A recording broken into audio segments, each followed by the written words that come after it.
നമസ്കാരം. നമ്മുടെ രാജ്യത്തെ സുരക്ഷയുമായി ബന്ധപ്പെട്ട് പ്രതിരോധ മന്ത്രാലയമുണ്ട്, ആഭ്യന്തര മന്ത്രാലയമുണ്ട്, അങ്ങനെ നിരവധി മന്ത്രാലയങ്ങളുണ്ട്. അതുമായി ബന്ധപ്പെട്ട് പ്രവർത്തിക്കുന്നുണ്ട്. അതുപോലെ സംസ്ഥാന പോലീസുകളുണ്ട്. ഇനിയിപ്പോൾ സെൻട്രൽ പോലീസ് എന്ന് പറയുന്ന ഒരു സംവിധാനം ഉടൻ വരാൻ പോകുന്നു എന്നുള്ള വാർത്തകൾ ഏതാനും നാൾ മുൻപ് കേട്ടു. കേന്ദ്ര ആഭ്യന്തര വകുപ്പിന്റെ നിയന്ത്രണത്തിൽ തന്നെ, സമ്പൂർണ്ണമായ നിയന്ത്രണത്തിൽ തന്നെ. പിന്നെ ഈ അതിർത്തി പ്രദേശങ്ങളൊക്കെ തന്നെ പ്രതിരോധ മന്ത്രാലയത്തിന്റെ കൂടി നിയന്ത്രണത്തിലാണ്. പ്രത്യേകിച്ചും ജമ്മു ആൻഡ് കാശ്മീർ, പഞ്ചാബ്, ഗുജറാത്ത് തുടങ്ങിയ പാകിസ്ഥാൻ അതിർത്തികൾ, അതുപോലെ അരുണാചൽ പ്രദേശ്, ബംഗാൾ, പശ്ചിമ ബംഗാൾ തുടങ്ങിയ അതിർത്തി പ്രദേശങ്ങളൊക്കെ പ്രതിരോധ മന്ത്രാലയത്തിന്റെ കൂടി നിയന്ത്രണത്തിലാണ്. അപ്പോഴാണ് ഒരു രാജ്യത്തിന്റെ പ്രധാനമന്ത്രി ഉറക്ക വിളിച്ചു പറയുന്നത്, ഈ കാശ്മീരിലെ മുഴുവൻ സുരക്ഷാ ക്രമീകരണങ്ങളുടെയും സുരക്ഷാ ഏകോപനത്തിന്റെയും ചുമതലയും ഉത്തരവാദിത്വവും ഞാൻ, അതായത് ഇന്ത്യൻ പ്രധാനമന്ത്രി, ഏറ്റെടുക്കുന്നു. കഴിഞ്ഞ ദിവസം ചെനാബിൽ ഏറ്റവും ഉയർന്ന റെയിൽവേ മേൽപ്പാലം, ആർച്ച് പാലം ഉദ്ഘാടനം ചെയ്ത ആ ഒരു സമയത്താണ് അദ്ദേഹം ഇത് പറഞ്ഞത്.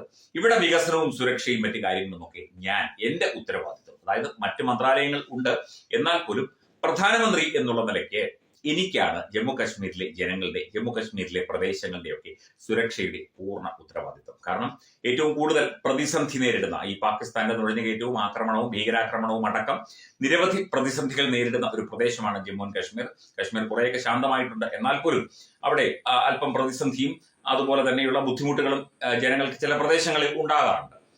ഈ POKയിലും മറ്റ് മേഖലകളിലും ഒക്കെ തന്നെ ഉണ്ടാകാറുണ്ട്, നമുക്കറിയാം. അപ്പം ആ പ്രദേശത്തടക്കം സൈന്യത്തിന്റെ, അവിടുത്തെ ജമ്മു ആൻഡ് കാശ്മീർ പോലീസിന്റെ, അതുപോലെ മറ്റ് BSFന്റെ അടക്കമുള്ള ആ ഒരു നടപടിക്രമങ്ങളിലൊക്കെ തന്നെ ഏകോപനം നടത്തുന്നതും അതുപോലെയുള്ള കാര്യങ്ങൾ മുമ്പോട്ട് വെക്കുന്നതും അതിനുവേണ്ട സുരക്ഷ ഒരുക്കുന്നതുമൊക്കെ PMO ആണ് ഇനി പ്രധാനമന്ത്രിയുടെ ഓഫീസ്, പ്രൈം മിനിസ്റ്റേഴ്സ് ഓഫീസാണ് ഇനി ചെയ്യുന്നത്. എത്ര സധൈര്യമാണ് ഈ ഒരു തീരുമാനം അദ്ദേഹം കഴിഞ്ഞ ദിവസം പറഞ്ഞത്. ഇവിടെയും ഇതിനു മുൻപും പ്രധാനമന്ത്രിമാരുണ്ടായിട്ടുണ്ട്.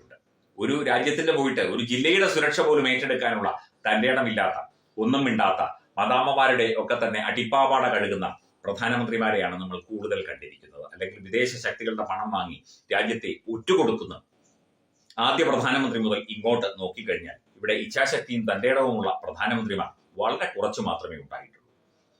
ഒരു പ്രദേശത്തിന്റെ സുരക്ഷ ഞാൻ ഏറ്റെടുക്കുന്നു, എന്റെ രാജ്യത്തിന്റെ സുരക്ഷ എന്റെ ഉത്തരവാദിത്വമാണ്. അതുപോലെ കശ്മീരിലെ ജനങ്ങളുടെ സുരക്ഷയും വികസനവും പുരോഗതിയും എന്റെ ലക്ഷ്യമാണ്, എന്റെ ജീവിത വ്രതമാണ്.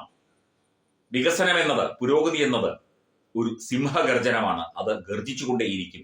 അവിടെ ഒരു തരത്തിലും തടയിടാനും തടയാനും, അവിടെ കയറി തോന്നിയാസം കാണിക്കാനും ഇവിടുത്തെ ഇന്ത്യയിൽ ജീവിക്കുന്ന കുറെ തീവ്രവാദ ഗ്രൂപ്പുകളുണ്ട്, അവരെയും സമ്മതിക്കില്ല. പാകിസ്ഥാനി തീവ്രവാദി ഗ്രൂപ്പുകളെയും സമ്മതിക്കില്ല.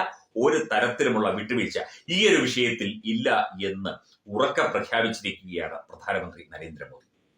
ഇതല്ലേ ഒരു രാജ്യത്തിന്റെ ഭരണാധികാരി ചെയ്യേണ്ടത്? അതായത് ഒരു പ്രദേശത്തെ ജനങ്ങൾക്ക് എന്തെങ്കിലും ബുദ്ധിമുട്ട് വരുമ്പോൾ തീർച്ചയായിട്ടും പ്രധാനമന്ത്രി അവിടുത്തെ കാര്യങ്ങൾ നിയന്ത്രിക്കാനും അവിടുത്തെ കാര്യങ്ങൾ കൃത്യമായി ഏകോപിപ്പിക്കാനും നേരിട്ട് വരികയാണ്. സാധാരണ മന്ത്രിമാർ, രാജ്നാഥ് സിംഗോ അമിത്ഷായോ പോകുമായിരിക്കും, അല്ലെങ്കിൽ സൈനിക മേധാവി പോകുമായിരിക്കും, ചീഫ് ഓഫ് ഡിഫൻസ് സ്റ്റാഫ് അങ്ങോട്ട് പോകുമായിരിക്കും. പക്ഷേ പ്രധാനമന്ത്രി നേരിട്ട് വരുന്നു ആ പ്രദേശത്തേക്ക്, ആ പ്രദേശത്തെ സുരക്ഷ നേരിട്ട് ഏകോപിപ്പിക്കാൻ, അവിടുത്തെ സുരക്ഷാ സംവിധാനങ്ങൾ പുതിയ രീതിയിൽ അറേഞ്ച് ചെയ്യാൻ, ഒരുക്കാനായി പ്രധാനമന്ത്രി നേരിട്ട് വരുന്നു എന്നത് ഒരു പൊതുവേദിയിൽ പ്രഖ്യാപിക്കാൻ ധൈര്യമുള്ള ഒരു പ്രധാനമന്ത്രി ഇന്ത്യക്ക് ഇന്നുവരെ ഉണ്ടായിട്ടില്ല. അത് ഉണ്ടായിരിക്കുന്നു. അതാണ് നരേന്ദ്ര ദാമോദർദാസ് മോദി എന്ന ഇന്ത്യൻ പ്രധാനമന്ത്രി. തീർച്ചയായിട്ടും അങ്ങേക്ക് അഭിനന്ദനങ്ങൾ. അങ്ങയുടെ എല്ലാവിധ നീക്കങ്ങൾക്കും രാജ്യത്തെ ജനങ്ങൾ അങ്ങയോടൊപ്പം ഉണ്ടാകും.